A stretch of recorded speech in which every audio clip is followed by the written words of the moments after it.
I, Emily Carter, 32 years old, felt my phone buzz in my pocket just as my sister Lauren leaned across our parents' Thanksgiving table with that smirk I'd known since childhood. "So, she said, her voice dripping with fake concern as she passed the mashed potatoes. "Are you still using food stamps, or have things finally picked up with that little computer thing you're doing?" The table fell silent as all eyes turned to me. With trembling hands, I reached into my purse and pulled out the advance copy of Forbes magazine that had arrived yesterday. I placed it on the table, my face staring back at all of them from the cover.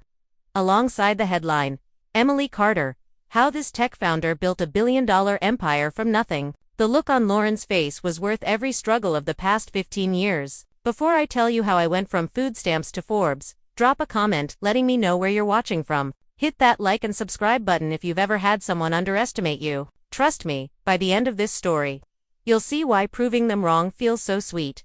Growing up in suburban Chicago, our family roles were established early. Lauren was the golden child, 3 years older, prettier, more socially adept, and seemingly perfect in every way. She was the Stratus student, homecoming queen, class president, and captain of the debate team. Our parents' pride in her was palpable, radiating from every family photo where she stood center stage while I lurked in the background. I wasn't a bad kid, I was just different. While Lauren thrived in the spotlight, I preferred the glow of a computer screen. I taught myself coding at 12, built my first website at 13, and was fascinated by the emerging tech industry. But my achievements rarely received the same celebration as Lauren's. I vividly remember my 15th birthday. After months of hints, I hoped for a laptop to further my programming projects. Instead, I received a makeup kit and a dress my mother insisted would help me come out of my shell. That same year, when Lauren got accepted to a summer program at Yale, my parents threw a massive party with all their friends in attendance. When I won the state computer science competition 3 months later, it was acknowledged with a quick, "That's nice, dear," over dinner.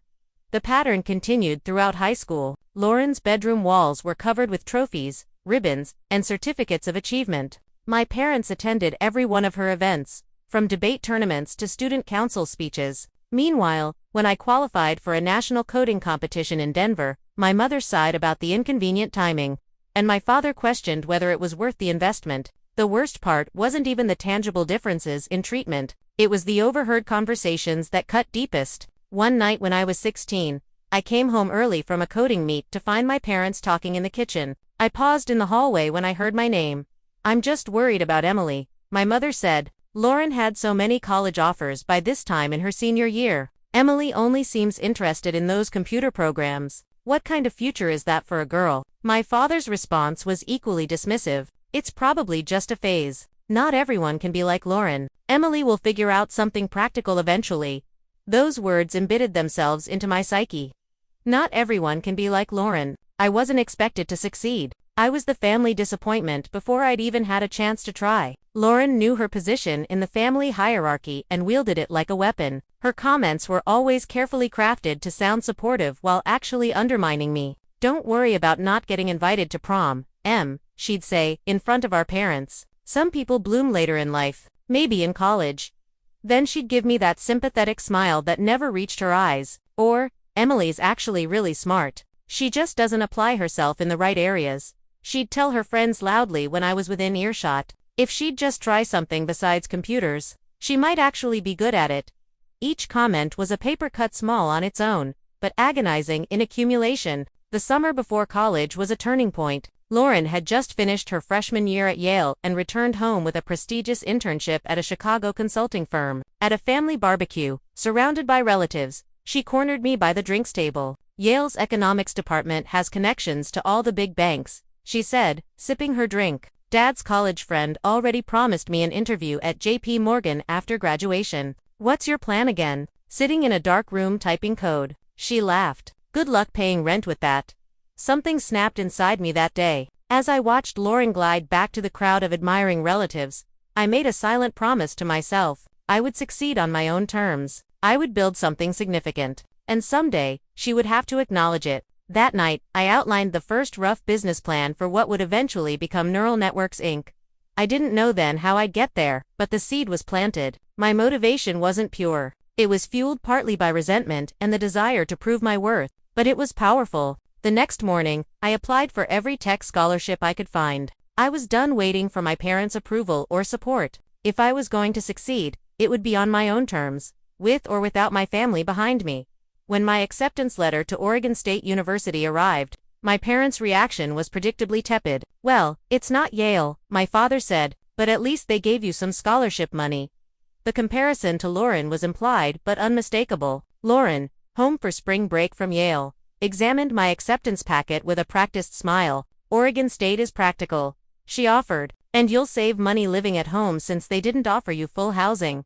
What she didn't know was that I'd purposely chosen OSU for their renowned computer science program, which actually ranked higher than Yale's in that specific field. But explaining this felt futile. In our family narrative, Yale trumped everything, and Lauren's path was the only one that mattered. My parents had created college funds for both of us, but Lauren's was significantly larger, justified by Yale's higher tuition. Even with my partial scholarship, the disparity meant I needed to work part-time to cover expenses, while Lauren could focus solely on her studies and social life.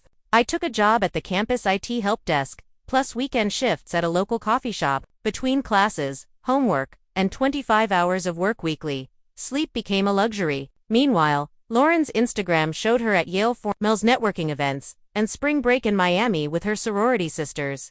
Despite the workload, I thrived academically. Computer science clicked for me in a way no other subject ever had. By sophomore year, I caught the attention of Professor Lisa Martinez, who became the first person to genuinely see my potential. After I aced her advanced algorithms midterm with the highest scoring class, she asked me to stay after lecture. "You have a gift for this, Emily," she said, reviewing my code. "The way you approach problems is intuitive yet methodical. Have you considered where you want to take these skills?" It was the first time an authority figure had validated my passion instead of questioning it. I nearly cried on the spot.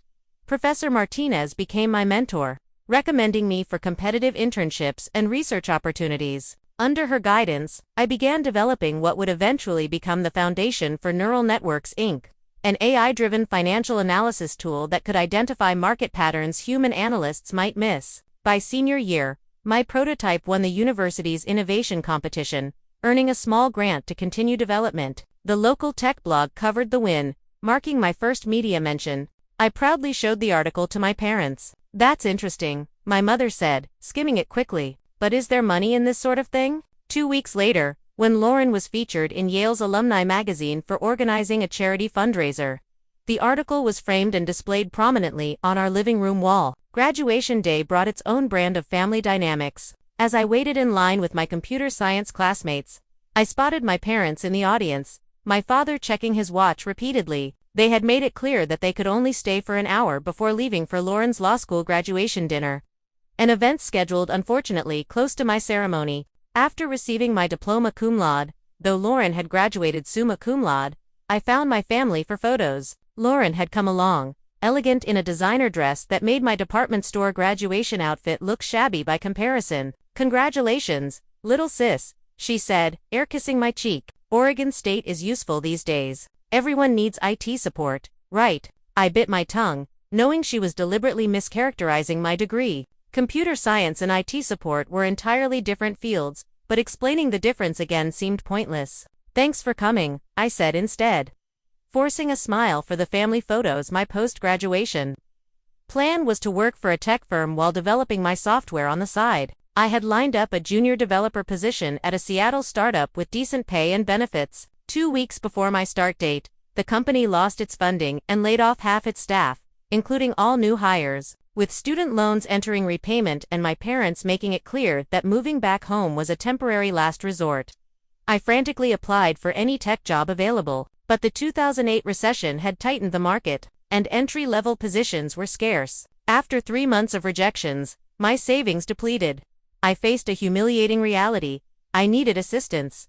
The day I applied for food stamps was the lowest point of my life. Sitting in the government office in Seattle, filling out forms detailing my financial situation, I felt like a complete failure. That same week, Lauren landed a position at a prestigious law firm in Portland with a 6-figure starting salary. At Sunday dinner, she announced her news, followed by putting down a deposit on a luxury condo in Vancouver, Washington. "I brought champagne," she said as our mother rushed to get the good glasses. Halfway through dinner, Lauren turned to me. How's the job hunt going, Em? I mumbled something about exploring options and developing my own project. Well, she said, the firm is hiring paralegals if you want me to put in a word. The pay isn't great, but it includes health insurance, and she added with a pointed look. No one has to use food stamps when they work there. My face burned. I hadn't told my family about the assistance, but Lauren had seen me at the government office during her pro bono hours. Rather than discreetly speaking to me privately, she'd chosen to expose my situation at the dinner table. I'm working on something, I said, my voice tight. My software has potential. She laughed. Oh, right. The computer thing. Well, the paralegal offer stands when you're ready for a real job. That night, in my tiny rented room in a shared apartment, I worked until dawn on my business plan. The laptop was secondhand, the internet connection borrowed from a neighbor. But my determination had hardened into something unbreakable. I taped a note above my desk, from food stamps to freedom. It became my daily reminder that rock bottom was just a starting point, not a destination. In the fluorescent lit basement of the public library in Seattle, I refined my business plan for Neural Networks Inc. My vision was an AI-powered financial analysis software that could process vast amounts of market data to identify patterns and predict trends with greater accuracy than human analysts. The potential applications ranged from investment firms to insurance companies to individual financial planning. With my concept solidified, I began approaching investors. The rejections came swiftly and consistently. Too ambitious for someone with no track record. The market is saturated with financial tech. Come back when you've got experience in finance. Great idea, but we don't see you as CEO material. That last comment from a venture capitalist who spent our entire meeting looking at his phone stung particularly hard. I knew what he meant. He didn't see a young woman without connections as leadership material. By my count, I had been rejected by 27 different investors when I met Thomas Anderson, a partner at a smaller venture capital firm in Boise. Anderson had made his fortune in the 90s tech boom and had a reputation for backing unconventional founders. Our meeting wasn't going well. I was exhausted from working night shifts at a 24-hour diner, and my pitch lacked its usual polish. As I fumbled with my prototype demonstration, I saw Anderson checking his watch. Look, I said, abandoning my prepared speech. I know I don't look like your typical tech founder. I didn't go to an Ivy League school. I don't have family connections or a safety net. What I do have is a solution to a problem that's costing financial institutions millions in inefficiencies and missed opportunities. I've lived on ramen and worked 80-hour weeks for 2 years developing this software. I will outwork, outthink, and outlast anyone else you might invest in because I literally have everything to lose. Anderson studied me for a long moment. Show me the demo again, he said finally. 3 hours later, I walked out with a commitment for $150,000 in seed funding, a modest sum in the venture world, but enough to rent a small office space and hire 2 part-time developers to help refine the prototype. Those early days of Neural Networks Inc. defined bootstrapping. Our office was a converted storage room above a Mexican restaurant with desks made from doors laid across sawhorses. Our 3 computers were mismatched models bought from university surplus sales. On multiple occasions, I slept on an air mattress in the corner to save commuting time.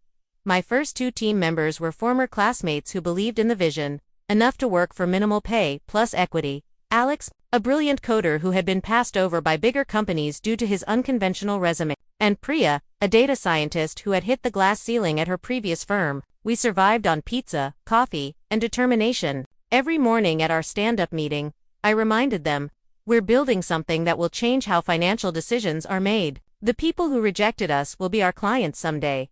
6 months of intensive development produced our first viable product. It wasn't polished, but it worked, analyzing financial datasets with 23% more accuracy than standard industry tools. We needed a client to prove its real-world value. Through Professor Martinez's network, I secured a meeting with the innovation officer at local bank, a mid-sized financial institution looking to modernize their systems. They agreed to a paid pilot program using our software to analyze a subset of their investment portfolio. The night before implementation, we discovered a critical bug that could potentially misclassify certain types of transactions. The 3 of us worked for 36 straight hours to fix it, testing and retesting until we were confident in the solution. I delivered the corrected version myself, having not showered or changed clothes, running on nothing but adrenaline and vending machine snacks. 2 weeks later, Local bank's innovation officer called. Our software had identified an overlooked investment opportunity that yielded a 4% higher return than their standard analysis would have achieved. They wanted to expand the pilot to their entire portfolio. It was our first real validation. I called my parents that night, hoping to share the milestone. That's nice, my mother said, distracted. Did you hear Emily just made junior partner? Youngest in the firm's history. We're taking her to Ruth's Chris to celebrate. You should come if you're free. I declined, citing work commitments. What I didn't mention was that I couldn't afford Ruth's Chris prices, and I wasn't ready to face Emily's inevitable condescension about my little startup. Speaking of Emily, she chose that week to check in on me. Stopping by our office unannounced, I watched her take in the cramped space. The second-hand furniture, the takeout containers, her expression shifting from curiosity to barely concealed pity. So this is it? She asked, setting her designer handbag on our conference table, plastic folding table from Costco. This is headquarters for now, I replied, genuinely. We just landed local bank as a client. Oh, Dad has an account there. It's fine, I guess, for a local player, she said, examining our whiteboard covered in code snippets and flowcharts. How much are you paying yourself as? What is your title exactly? CEO and founder, I said, and I'm taking minimal salary until we're profitable. Emily nodded knowingly. Well, not everyone is motivated by money. There's something authentic about struggling for your art or tech, or whatever this is. After she left, Alex found me staring out our single window that overlooked an alley. Who was that hurricane of condescension? He asked my sister. Harvard Law, junior partner, perfect daughter. She seems exhausting, Alex said simply. I laughed for the first time that day. You have no idea. Despite Emily's doubts, local bank's successful pilot led to our first annual contract worth $75,000. Modest in enterprise software terms, but enough to keep us afloat. More importantly, it gave us a reference client. 2 more small firms signed on over the next 4 months. We weren't profitable yet, but we were gaining traction. Then disaster struck. A major market fluctuation revealed a fundamental flaw in our algorithm's handling of volatility. Our software made recommendations that cost one client a significant amount in a key portfolio. They not only canceled their contract but threatened legal action for damages. Overnight, we went from growing startup to potential bankruptcy. Our minimal cash reserves would be wiped out by even a modest settlement, let alone a protracted legal battle. For 3 days, I barely left the office, reviewing every line of code, identifying the problem, and working on a fix. On the 4th day, I presented the client with a comprehensive analysis of what went wrong, a completely rebuilt volatility model, and an offer to provide 6 months of service for free. To my surprise, they accepted. We've worked with big financial software companies that would have denied any issue and hidden behind their legal team.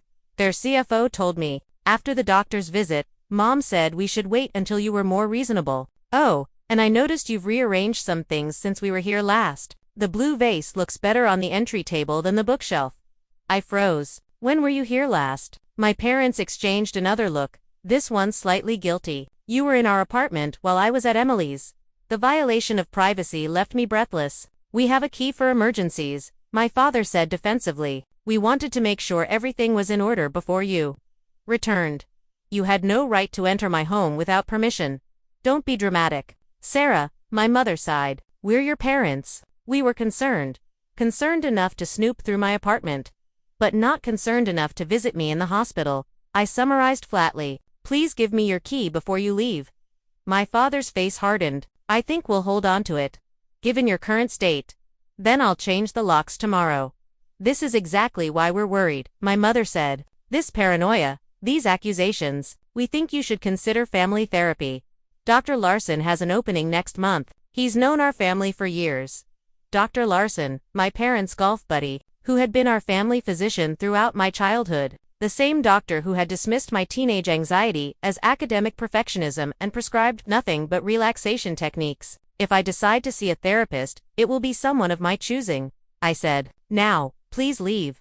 My father's face darkened with anger. Think carefully about your tone, Sarah.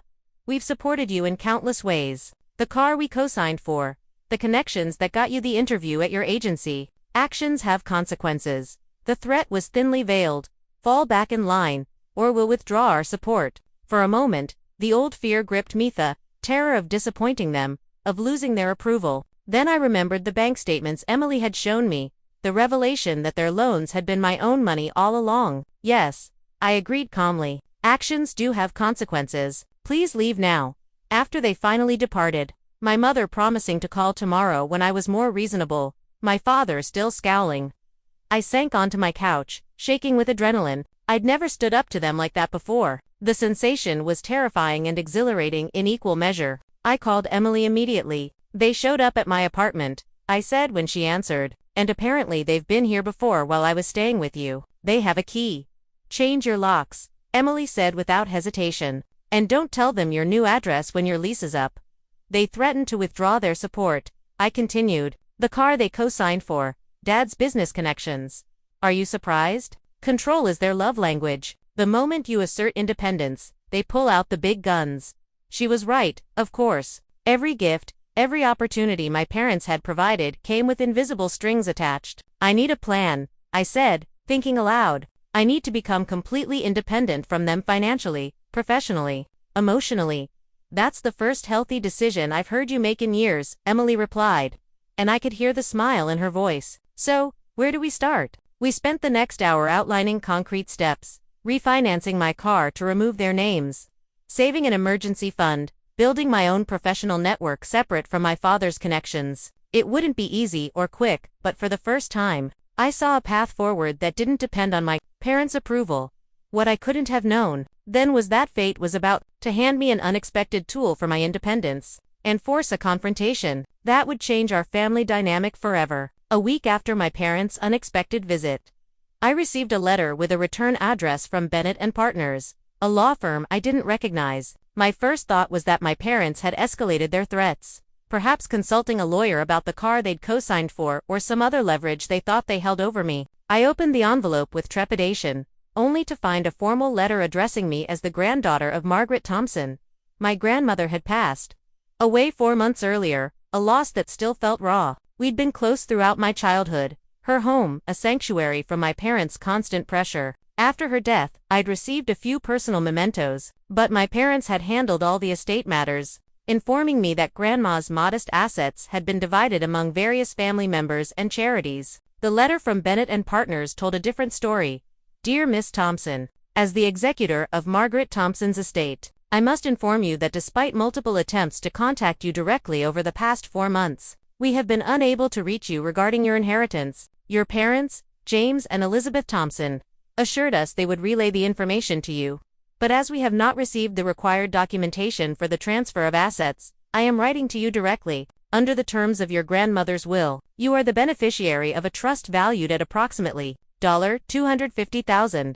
These funds were specifically designated for you with the stipulation that they be transferred directly to your control upon her passing. Please contact our office at your earliest convenience to begin the process of transferring these assets to your name. Sincerely, Robert Bennett-esque.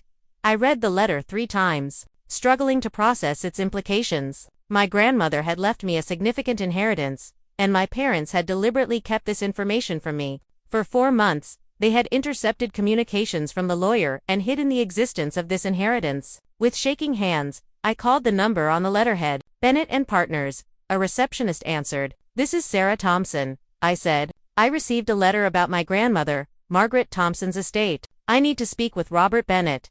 After a brief hold, a man with a deep, authoritative voice came on the line. Miss Thompson, thank you for calling. I was beginning to worry we wouldn't reach you. I just received your letter, I explained. This is the first I'm hearing about any inheritance. There was a pause. I see, he said carefully. That's concerning. I've been sending correspondence to your address for 4 months. When I received no response, I contacted your parents, who assured me they were discussing the matter with you. They never mentioned it, I said, my voice tight with controlled anger. Not once. I'm sorry to hear that, he replied, his tone suggesting this wasn't entirely surprising. Your grandmother was quite specific about her wishes. She wanted you to have direct control of these assets without interference from third parties. Especially your parents, Bennett confirmed. Margaret made her intentions quite clear during our estate planning meetings. We arranged an appointment for the following day, and I hung up, feeling both shocked and vindicated. My grandmother, quiet, observant, Margaret, had seen the truth about my parents long before I had been ready to acknowledge it. The next morning, In Bennett's wood-paneled office overlooking Boston Common, the full picture emerged. My grandmother had established a trust specifically for me years ago, adding to it gradually. She had left similar amounts to Emily and to several charities, but nothing directly to my parents. There's something else you should know, Bennett said, sliding a sealed envelope across his desk. Margaret left this letter for you with instructions that it be delivered. Along with the inheritance documentation, the envelope bore my name in my grandmother's distinctive handwriting. I opened it carefully, feeling as though I was receiving a message from beyond the grave. My dearest Sarah, if you're reading this, I'm no longer with you, but I hope these words bring you both clarity and comfort. Throughout your life, I've watched you strive for perfection, seeking approval that always seemed just out of reach. I've seen your light dimmed by the expectations placed upon you, and it has broken my heart. This money represents freedom to choose your own path, to make mistakes, to discover who you are outside of your parents' expectations. Use it to pursue your real dreams, not the ones chosen for you. I've watched James and Elizabeth mold both you and Emily into extensions of themselves, rather than nurturing your individual spirits. Emily escaped their influence, but at the cost of their support. You remained, always trying to earn love that should have been freely given. It's never too late to reclaim your life, my darling girl. Know that I have always been proud of you, not for your achievements, but for your kindness, your perseverance, and your beautiful heart. All my love, Grandma. Tears streamed down my face as I finished reading. My grandmother had seen everything, had recognized the toxic dynamics of our family, and had created this escape route for me years ago. Are you all right, Miss Thompson? Bennett asked gently, offering a box of tissues. I nodded, wiping my eyes. Did my parents know about this letter? No. Margaret was very clear that it was for you alone, but they knew about the inheritance. I informed them immediately after Margaret's passing, as they were handling the funeral arrangements. They said they would tell you once you'd had time to process the loss. His expression suggested he had doubted their intention even then. What happens now? I asked. Now we complete the paperwork to transfer the assets to your control. The process should take about 2 weeks. I would also recommend consulting with a financial advisor about investment options. As I left Bennett's office, clutching a folder of documents and my grandmother's letter, I felt a strange mix of grief, gratitude, and determination. My grandmother's final gift wasn't just financial security. It was permission to break free from patterns that had constrained me my entire life. I hadn't planned to confront my parents immediately, but when my phone rang that evening and I saw my father's name on the caller ID, something inside me snapped. I answered before I could reconsider. I met with Robert Bennett today, I said without preamble. The silence on the other end was telling. Sarah, my father finally said, his voice carefully controlled. We were planning to discuss that with you once you'd fully recovered. It's been for months since Grandma died. I replied. How much more recovered did I need to be? This hostility is unnecessary, he said stiffly. Financial matters are complex. We were waiting for the right time. The right time to tell me about a $250,000 inheritance specifically left to me, or the right time to convince Bennett to redirect those funds to the family trust you control. Another telling silence. He told you about that, my father finally said, not a question, but a statement. Yes, he mentioned your multiple attempts to have the funds transferred to the family trust for my benefit. Fortunately, Grandma's will was explicitly clear about her wishes. Your grandmother didn't understand the complexities of wealth management, my father said dismissively. We were simply trying to protect you. Protect me or control me. This inheritance could ruin your work ethic, Sarah. Sudden wealth often does. We've seen it happen countless times. The transparent manipulation might have worked a month ago. Now it just made me angry. Did you also try to protect Emily from her inheritance? I asked, already knowing the answer. Your sister has always been financially irresponsible, my father said. In her case, we had genuine concerns. Did Grandma include a letter with Emily's inheritance? Another pause. I wouldn't know, but his tone told me he suspected such a letter existed in other truth they had tried to conceal. Why did you lie to me? I asked, cutting through the evasions. Why hide this for 4 months? My mother's voice suddenly joined the conversation. They were on speakerphone. We were concerned about the timing. Darling, with your work pressure, then your episode, it didn't seem wise to add financial decisions to your plate. The convenient excuse might have sounded reasonable. If I hadn't seen the pattern so clearly now. They had hidden the inheritance because it represented independence. The one thing they had systematically denied both their daughters. I've already signed the transfer documents, I said. The funds should be in my account within 2 weeks. This is a mistake, my father said, his voice hardening. That money should be managed as part of the family portfolio. We could challenge the will, you know? Argue that Margaret wasn't of sound mind in her final years. The threat was so transparent, so desperate, that it almost made me laugh. Grandma was sharp until the end, and you know it. Besides, her lawyer has extensive notes documenting her wishes and her mental clarity. But go ahead and try if you want to publicly contest your own mother's will and expose our family drama to all your country club friends. I could almost see my father flinching at the thought of the social embarrassment that would, "Cuz, let's not be hasty," my mother interjected smoothly. "We all want what's best for Sarah. Perhaps we could discuss this as a family with financial advisors present. We know people who could help structure the inheritance advantageously. I'll be consulting my own financial advisors." "Thank you," I replied. "Sarah, be reasonable." My father tried again. "We've always managed the family finances. This confrontational attitude isn't like you. Maybe the real me is someone you've never bothered to know," I said quietly. After hanging up, I immediately called Emily. "Did Grandma leave you an inheritance, too?" I asked without preamble. "Yes," she confirmed. "About $250,000. I received it a few months ago. They hid it from me." "Emily, for 4 months. I'm not surprised," she said. "They tried to convince Bennett that I was financially irresponsible and the money should be protected in the family trust. When that didn't work, they tried guilt, said I was selfish for accepting my inheritance while abandoning the family." "Did you get a letter from Grandma, too?" "Yes." Emily's voice softened. "She knew, Sarah. She saw everything. She set this up years ago, creating separate trusts for each of us that our parents couldn't touch." I thought about the bank statements Emily had shown me, the evidence of our parents' previous financial manipulations. "Do you think they've been mismanaging other family funds? The trust accounts from our grandfather, the college funds." "I've suspected it for years," Emily admitted. "They've always lived beyond even Dad's considerable income, the country club membership, Mom's charity galas, the vacation home in Martha's Vineyard. It all costs more than they should be able to afford. I think they've been dipping into every account they could access, including ours."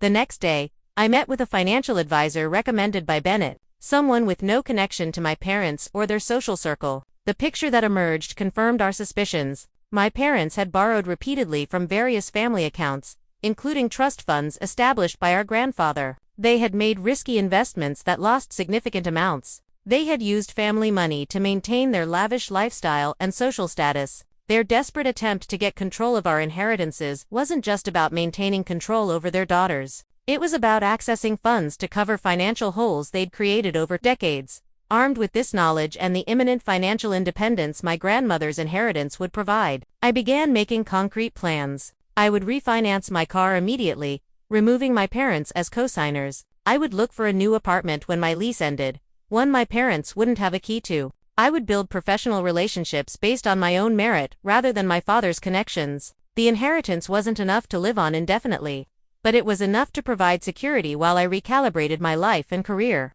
It was, as my grandmother had intended, freedom to make choices based on my own values rather than my parents' expectations. What I hadn't anticipated was how desperately my parents would fight to maintain their control, or how public the final confrontation would become. The annual Thompson Family Foundation Gala was the cornerstone of my parents' social calendar, a charity event they had founded 15 years earlier to support arts education in underprivileged schools. Every May, the elite of Arlington gathered at the country club, wearing designer gowns and bespoke suits, to sip champagne, bid on auction items, and congratulate themselves on their philanthropy while my mother orchestrated every detail to perfection. In previous years, my attendance had been mandatory. I would fly back from college or take a day off work, don an appropriate gown pre-approved by my mother, and circulate among guests, embodying the role of the successful, grateful daughter, the perfect reflection of James and Elizabeth Thompson's exemplary parenting. This year's gala was scheduled for 3 weeks after my discovery of the inheritance. I had initially planned to skip it entirely, my first act of public independence, but after discussing the situation with Emily, I developed a different strategy. "They'll use your absence against you," Emily pointed out during one of our now daily phone calls. "They'll tell everyone you're unwell or going through a phase. They're masters at controlling the narrative. So, what's the alternative? Show up and pretend everything's normal?" "No," Emily said thoughtfully. Show up on your terms. Don't give them a chance to spin the story. Take control of the narrative yourself. The idea took root, growing stronger as I considered the possibility of confronting my parents in the setting they valued most, their carefully curated social world. When the formal invitation arrived in the mail, I texted my mother a brief, "I'll be there," without further elaboration. Her response was immediate and revealing. Wonderful. Wear the blue Valentino. It photographs well and complements the decor. No, looking forward to seeing you, or how are you feeling? Just direction about how I should present myself to best enhance their event. Over the next 2 weeks, Emily and I planned carefully. I gathered evidence of our parents' manipulations, financial records, emails, text messages showing patterns of control and emotional manipulation. I connected with my grandmother's oldest friend, Lillian, who confirmed that Margaret had seen through my parents' facade years ago and had structured her will specifically to give both Emily and me a path to independence. Most surprisingly, I found an unexpected ally in William Harris, my father's former business partner, who had been a fixture at family events throughout my childhood. I ran into him at a coffee shop near my office, and his genuine concern about my health led to a candid conversation. "I've known your parents for 30 years," William said, his weathered face serious beneath silver hair. "I've watched how they've treated you girls. It wasn't right, Sarah. I should have said something years ago. Why didn't you?" I asked, not accusingly, but with genuine curiosity. He sighed heavily. "I told myself it wasn't my place to interfere in how people raise their children, but the truth is, I was a coward. Your father can be vindictive when crossed, as I discovered when I questioned some of his financial decisions at the firm." William agreed to attend the gala, his first since retiring 5 years earlier, and to support me if needed. "It's time someone stood up. Too, James and Elizabeth," he said. "I'm ashamed it wasn't me, but I'll damned well stand behind you when you do it." The night of the gala, Emily came to my apartment to help me prepare. Instead of the blue Valentino my mother had specified, I wore a striking red gown I'd purchased specifically for the occasion, a color my mother considered attention-seeking and had always discouraged me from wearing. "You look amazing," Emily said as I finished my makeup. "How do you feel?" "Terrified," I admitted, "but also free, like, whatever happens tonight. I'm finally making my own choices." Emily, who hadn't attended the gala in years, wouldn't be coming with me. We agreed her presence might escalate tensions before I was ready, but she helped me rehearse what I wanted to say, reminding me to stay calm and focused regardless of how our parents responded. "Remember," she said as I prepared to leave, "they only have the power you give them. No matter what happens tonight, you get to decide what role they play in your life going forward." I arrived at the Arlington Country Club 45 minutes after the gala's official start time. Late enough to make an entrance, but not so late as to draw negative attention. The grand ballroom was decorated in my mother's signature understated elegance: white flowers, crystal accents, subtle lighting that flattered the predominantly older crowd. I spotted my parents immediately. My mother, resplendent in a navy gown that complemented the event's color scheme, was speaking animatedly with the mayor's wife. My father stood nearby, one hand in his pocket, the other holding a tumbler of scotch as he laughed at something the bank president was saying. Their expressions when they saw me were a study in conflicting emotions: initial relief that I had shown up, followed by dismay at my choice of dress, then quick recalibration as they remembered they had an audience. My mother reached me first, air kissing my cheeks while whispering, "I specifically said the blue Valentino." "I decided red suited me better," I replied, loud enough for nearby guests to hear. My father joined us, placing a proprietary hand on my shoulder. "Sarah, good of you to make it. The Petersons were just asking about you." I told them, "You've been taking some time off to recuperate." I echoed, "Is that how you're describing it?" His grip on my shoulder tightened slightly. "Let's not discuss family matters here," he said, his smile never wavering. For the next hour, I circulated through the gala as expected, accepting concerned inquiries about my health with brief non-committal responses. I noticed my mother watching me anxiously from across the room, clearly worried about what I might say to their friends and associates. The confrontation I had planned came after dinner, during the brief lull before the charity auction began. I found my parents near the bar, speaking with William Harris, whose presence had clearly surprised them. "William was just telling us how unexpected it is to see him here after all these years," my father said as I approached, a slight edge to his jovial tone. "Not as unexpected as discovering my grandmother left me a significant inheritance that you've been hiding from me for 4 months." I replied, keeping my voice level but clear. The surrounding conversations didn't quite stop, but they noticeably quieted. My father's smile became fixed, while my mother's eyes widened in alarm. "Sarah, darling, this isn't the place," she began. "I think it's exactly the place," I interrupted. "You've spent my entire life training me to maintain appearances, to never air family business in public. It's the perfect way to ensure your behavior goes unchallenged." A small circle of space had cleared around us as nearby guests pretended not to listen while straining to hear every word. "You're clearly still emotional from your breakdown," my father said, loud enough for others to hear, attempting to establish the narrative of my instability. "I didn't have a breakdown," I stated clearly. "I collapsed from exhaustion after working 72 hours straight. The doctors called you, my emergency contacts. And you chose not to come to the hospital because you had this gala to attend." I could hear the murmurs from the surrounding guests. The annual gala was indeed important, but not visiting a hospitalized daughter. That crossed a line even in their social circle. "You're misrepresenting what happened," my mother said, her smile strained. "We checked with the doctors and made sure you were stable." "The nurse who called you specifically," said I, "should have family present," I countered. "You told her I was prone to dramatics." More murmurs. William Harris stepped closer, a silent show of support. "This behavior is inappropriate," my father hissed, dropping all pretense of the jovial host. "You're embarrassing yourself and, more importantly, damaging the foundation's image. That's always been your primary concern, hasn't it? The image, not my well-being, not my happiness. Just how I reflect on you." My mother tried a different approach, reaching for my hand with a concerned expression. "Sarah, you're clearly still unwell. Perhaps we should call Dr. Larson." "I'm not unwell," I said, gently but firmly removing my hand from hers. "For the first time in my life, I'm seeing things clearly. I've spent 27 years trying to earn love that should have been unconditional. I've sacrificed my health, my autonomy, and nearly my sanity trying to be the daughter you wanted instead of the person I am." "That's absurd," my father scoffed. "We've given you every advantage. Material advantages, yes, but love, support, acceptance, those were always conditional on my performance, my achievements, my compliance with your expectations." The circle of observers had grown. I could see Lillian, my grandmother's friend, watching with tears in her eyes. William stood solidly beside me. Even the mayor's wife was listening intently, her expression thoughtful.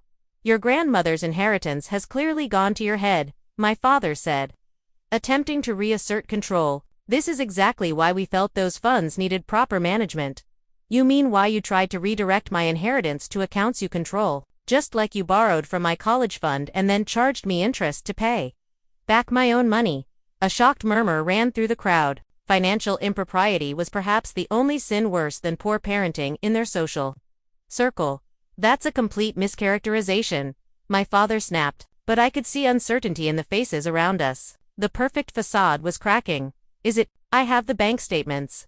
Dad, I have the records of withdrawals from my trust funds that match exactly with the loans you supposedly gave me. I have evidence of every manipulation, every lie, every time you prioritized appearances over your daughter's well-being." William cleared his throat. "She's telling the truth, James. I've seen the documentation." My father's face flushed with anger. "You're overstepping, William. This is a family matter." "A family matter you've been discussing freely with everyone here," William countered. "I've heard you telling people Sarah had a mental breakdown for weeks now." Another ripple through the crowd, another piece of the facade crumbling. "Sarah has always been high-strung." My mother tried addressing the onlookers directly. "We've only ever wanted what's best for her." "What's best for me?" I echoed. "Or what makes you look best, because those have never been the same thing." My cousin Rachel, whom I hadn't even noticed in the crowd, suddenly spoke up. "They did the same thing to Emily. I remember when she left home. Aunt Elizabeth told everyone she was having emotional difficulties, when really she just wanted to study art instead of business. The dam was breaking. Years of carefully maintained appearances were dissolving as people began to share their own observations of my parents' behavior. I've always thought it strange how James talked about his daughters like corporate assets," someone murmured. "Remember when Sarah got that fellowship to study in Paris, and Elizabeth convinced her to turn it down for that internship at James's firm instead?" My parents stood frozen, watching their social capital evaporate in real time. My father's face had gone from flushed to ashen, while my mother's perfect smile had disappeared entirely. I hadn't planned to create such a public scene, But now that it was happening, I felt an overwhelming sense of validation. These people, my parents, friends, associates, and peers had seen the truth all along. They had just never spoken it aloud, until now. "We should continue this discussion privately," my father finally said, attempting to regain control of the situation. "No," I said simply. "I'm done with private discussions that allow the cycle to continue. I'm done pretending everything is fine when it isn't. I'm done sacrificing my well-being to maintain your image." I turned to address the gathered guests directly. "I apologize for disrupting the gala. The foundation does good work, and the arts programs it supports are valuable. My issues with my parents don't change that." I looked back at my parents. "I'll be leaving now. Please don't follow me or come to my apartment. I'll contact you when I'm ready to discuss what kind of relationship, if any, I want to have with you going forward." With that, I turned and walked toward the exit, my head high despite the tears threatening to spill. William followed, offering to walk me to my car. Lillian hurried after us, enveloping me in a hug that smelled like my grandmother's perfume. "Margaret would be so proud of you," she whispered. "She saw your strength even when you couldn't." Outside in the cool May evening, I took my first full breath in what felt like hours. My phone was already buzzing with messages from Emily, anxious to hear what had happened. As William walked me to my car, he chuckled softly. "I've been attending James and Elizabeth's social functions for 3 decades, he said. "That's the first real conversation I've ever witnessed." The description was so absurdly accurate that it startled a laugh from me despite the emotional turmoil. Years of perfectly orchestrated social interactions, carefully maintained facades, and strategic relationships. And it had taken just 15 minutes of honesty to crack the foundation of my parents' carefully constructed world. I drove away from the country club feeling lighter than I had in years. Despite the uncertainty ahead, for the first time in my life, I had spoken my truth without filtering it through the lens of my parents' expectations. Whatever happened next would be on my terms, not theirs. 6 months after the gala confrontation, I stood in the kitchen of my new apartment, morning sunlight streaming through windows unobstructed by neighboring high. I'd moved from my sterile Boston apartment to a character-filled brownstone in Providence, trading proximity to the office for a space that actually felt like home. The walls, once gallery white, now displayed colorful artwork, some purchased from local artists, some created by Emily, and one special piece painted by my grandmother years ago that I'd rediscovered in storage. Mismatched furniture chosen for comfort rather than aesthetic coherence filled the living room. Plants thrived on every windowsill, their care a grounding daily ritual I'd come to cherish. My phone chimed with a calendar reminder, meeting with Alex, 10 a.m. Alex Chen was my newest client at the boutique marketing agency I joined 3 months earlier after resigning from my previous position. The smaller firm, focused on nonprofits and socially responsible businesses with a commitment to work-life balance that would have seemed ludicrous to my former self. I worked 40 hours a week instead of 80, for somewhat less pay but immeasurably greater satisfaction. Part of my inheritance had gone toward launching a side business I'd dreamed about for years but never pursued, a digital platform connecting small arts organizations with marketing professionals willing to provide pro bono or reduced-rate services. It wasn't profitable yet, but it was growing steadily, fueled by my genuine passion rather than external expectations. Emily had moved from Baltimore to Annapolis 2 months ago, close enough for weekly visits, but far enough to maintain our independent lives. Our relationship had deepened into a friendship I treasured, built on mutual respect and shared understanding of our unusual childhood. She had recently started dating someone new, a kind-hearted teacher who made her laugh, something I'd rarely seen during our formative years. My relationship with our parents had shifted into something I carefully managed rather than endured. After the gala, they had made multiple attempts to regain control, first through angry calls and texts demanding I fix the damage I'd caused to their reputation, then through flying monkeys in the form of family friends urging reconciliation, and finally through tearful appeals from my mother about family loyalty. When those approaches failed, they'd shown up unannounced at my old apartment, sent expensive gifts with manipulative notes attached, and even attempted to contact my new employer under the guise of concern about my workload. Each attempt had been met with the same clear, calm response. I would engage with them only on my terms, with boundaries firmly in place. I had drafted a letter outlining those boundaries: limited contact, no unannounced visits, no interference in my career or finances, and mandatory acknowledgement of past harmful behavior before any deeper relationship could be rebuilt. Many family members had reached out after the gala, some to offer support, others to express shock at revelations that contradicted the perfect family image my parents had projected for decades. Cousins I'd barely known growing up became unexpected allies. Aunts and uncles divided into camps. Those who had always seen through my parents' facade and those who still believed their narrative of having an ungrateful, emotionally unstable daughter. The social consequences for my parents had been significant. Several charity boards had quietly asked my mother to step down. My father's invitations to exclusive golf foursomes had dwindled. The perfect image they had spent decades cultivating had been irreparably tarnished. Part of me felt guilty about this fallout. They were still my parents, after all, and causing them pain had never been my goal. But as my therapist, Dr. Patel, decidedly not my parents' friend. Dr. Larson helped me understand. I wasn't responsible for the natural consequences of exposing unhealthy behavior. I hadn't destroyed their social standing. Their own actions had done that once brought to light. The therapy journey had been both challenging and transformative. Weekly sessions with Dr. Patel helped me process the complex emotions around my childhood, my collapse, and the subsequent confrontations. I learned to recognize patterns of people-pleasing, perfectionism, and external validation-seeking that had dominated my life. Most importantly, I learned to identify my own wants and needs, something that had been systematically discouraged throughout my formative years. My physical health had improved dramatically with proper rest, nutrition, and stress management. The heart palpitations and migraines that had once been constant companions now rarely occurred. I slept through the night without anxiety dreams about missed deadlines or disappointing presentations. I had built a circle of friends who knew the real me, not the achievement-oriented perfectionist my parents had created, but the person emerging from beneath those expectations. Some were former colleagues who had reached out after my departure from the agency. Others were new connections made through classes and activities I'd never had time for previously.